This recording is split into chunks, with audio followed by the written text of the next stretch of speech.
Så. Hvordan har du det? Sig det til kameraet. Hvad har du det lige nu? Jeg er på vej til lufthavnen lige nu, og jeg er spændt og meget træt. Klokken er 6:37, og der er mindre end en time til, at jeg skal være der. Så vi er i god tid. Jeg er rigtig spændt og virkelig nervøs.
Manager, read us, remember the date, okay?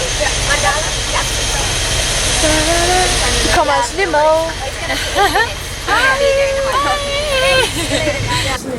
I er lige med her. Sig hej. Hej. Vil I være med? Hej.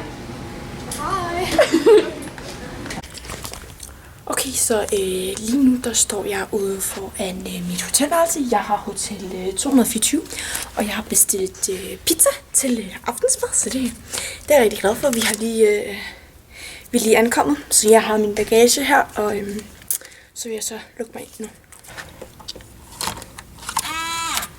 Så den er egentlig bare grøn, og den er virkelig utydelig. Det er jeg lidt ked af.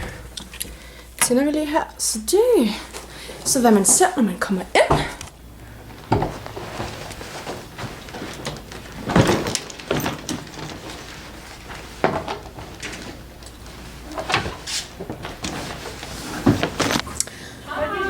Okay, det her er så, hvad det er, når man kommer ind, så er der lige en dør til toilettet. Det her er så toilettet, når man kommer ind, så har vi så der er et lille toilet her, så har vi så håndklæder der heldigvis, fordi vi skal i poolen nu. Og så har vi en dejlig bruser / mini-badekar. Det er jo rigtig dejligt, det kan man altid bruge. Og så er der så et ret stort spejl her, så det er jo selvfølgelig rigtig godt. Så skal man lige se, hvor klamt ens hår ser ud efter cirka 9 timers flyveritur, eller hvad man kalder det. Og så kommer man herud, slukker lidt lyset. Så er der så en lille minikøkken, hvis den lige går væk. Hallo. Tak. Så er der så der har vi så et køleskab, og noget der er ikke noget køleskab. Og så har vi så en mikroovn. Det er jo selvfølgelig altid dejligt at have en mikroovn. Jeg ved ikke, hvad fanden vi skal bruge den til. Kommer man så ind her, så er der så en sofa, der er blevet lavet til en enmandsseng. Den skal jeg ikke sove på. Så er der så lige noget bord derovre. Der er lidt ekstra bord der til sådan en working areas-agtigt. Så er der så et tv. Jeg har ikke lige fundet ud af, hvordan man skal bruge det endnu, men det vil jeg helt klart finde ud af. Og så er der så en lampe. Så er der en til lampe, den er faktisk ret nice. Så er der tv igen, og så er der et spejl. Jeg kan lige få et outfit of the day. Jeg har Adidas sko på, Stan Smith, og så har jeg min søsters bukser på, fordi hun valgte at smide mine ud, fordi vi havde de samme. Og så har jeg så min fars Armani, Bruno Armani, den hedder Armani et eller andet trøje.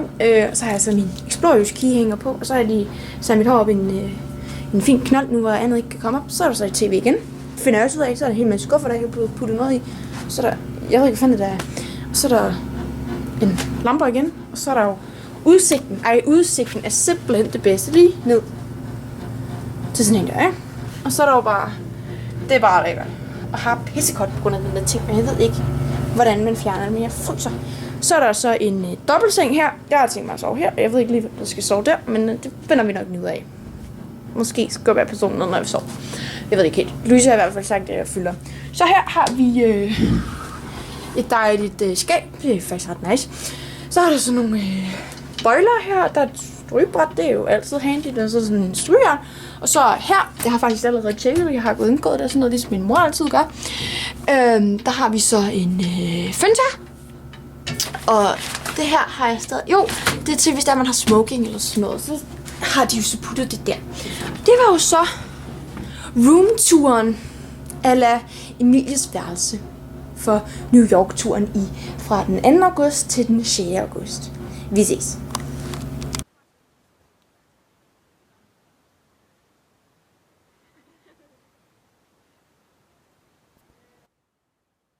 Vi sidder nu i bussen, og vi skal jo til Upper Manhattan i dag. Vi er i Strawberry-bussen, så det er den lille bus, vi er i. Så vi skal op i Manhattan i dag, og det skal nok blive sjovt. Og så har vi lige noget sightseeing-tur, og så bagefter så skal vi, shoppe. Men det skal nok blive shopping. Ja.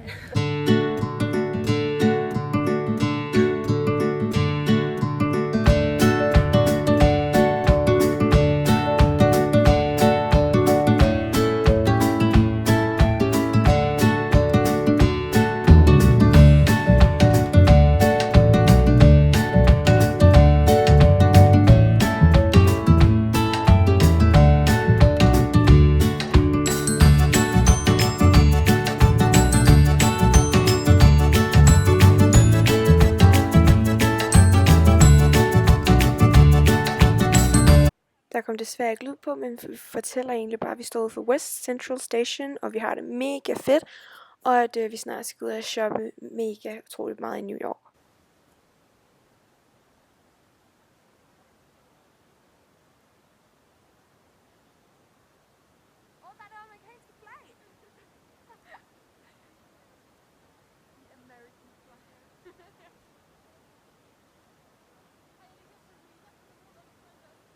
Her kan man så se 2 skørheder, Freja og Simone, og det der er så nedenunder West Central Station, det er fyldt med madsteder. Virkelig fedt.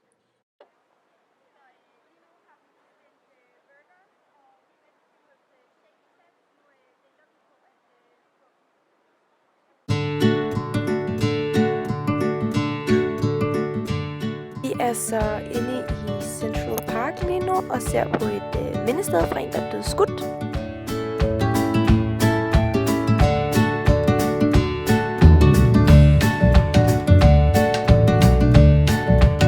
Vi følger lige nu efter turguiden, da vi skal under en tunnel og lave alle mulige sjove mærkelige lyd, fordi at der gik genlyd.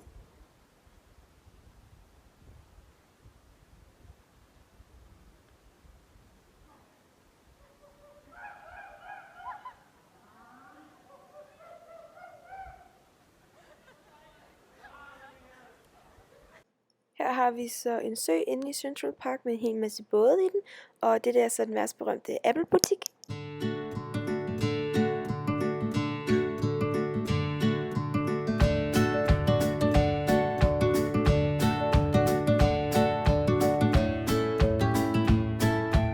Det der er så et af World Trade Center's memorial sted med alle verdens flag. Vi kan da se Danmark, hvis der man spotter den lige i starten.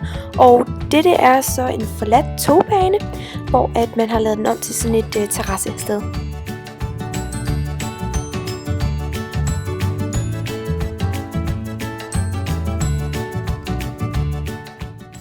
Og nu går vi så ind i en af de berømte cupcake-steder og cookie-steder. Og der kan man så se alle de forskellige varianter. Der var små cupcakes, kæmpe cupcakes, og der var cookies og alt muligt. Og i alle forskellige farver og former og smag. Det var super lækkert. Og jeg købte jo selvfølgelig en cupcake, så nu er der smagstest, og den var utroligt god. Hold nu helt op. Så lige nu der går vi i New York, og vi er på vej til Times Square, hvor vi skal shoppe en hel masse.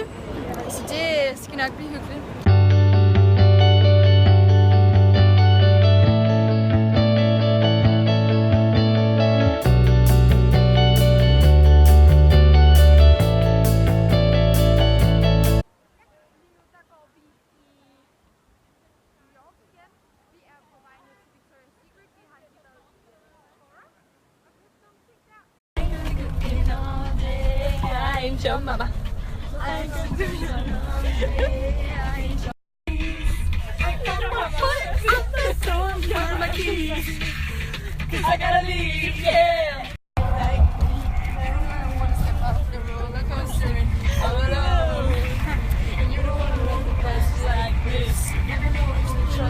Så er det dag 2 på Manhattan, og vi er på vej ud til en lille bus. Vi skal til Soho og Chinatown i dag, så det glæder vi os til, at vi er på vej ud til bussen, som vi skal ind i nu, så vi kan komme derhen. Det er rigtig varmt i dag, så vi har shorts på og sådan. Jeg tror, det bliver op til 30 grader. Ja, vi er spændte. Vi er klar til at shoppe igen. Jeg håber, jeg får en tan. Jeg har glemt shorts.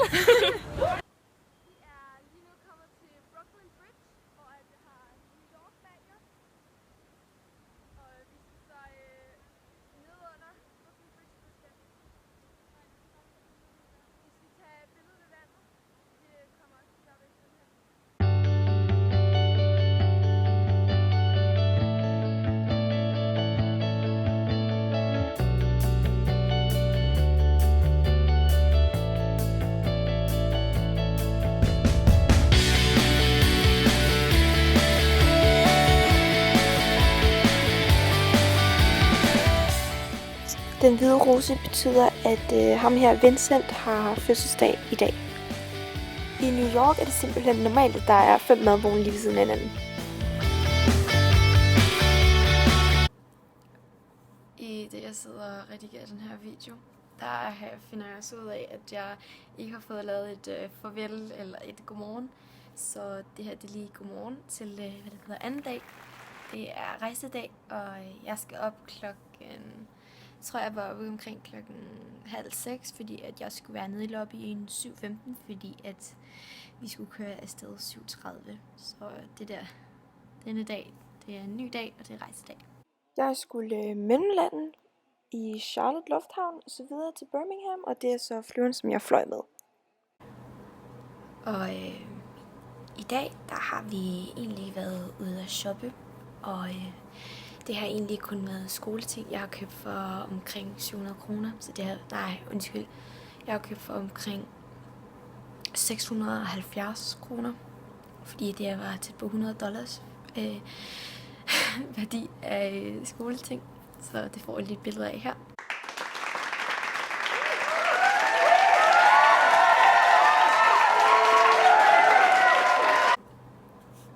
Og ellers så har de 2 dage, jeg har været ude hos familien, det har egentlig bare gået på at pakke ud og sætte sig til rette og lige fundet tingene frem og alt muligt andet. Så det har været stille og roligt på dage, og familien, de er simpelthen så super søde. Jeg har ikke mødt faren endnu, da han ikke er kommet hjem, fordi han er udstationeret. Men jeg har mødt moren og lillesøsteren, og de er simpelthen de sødeste mennesker, så det er meget fedt.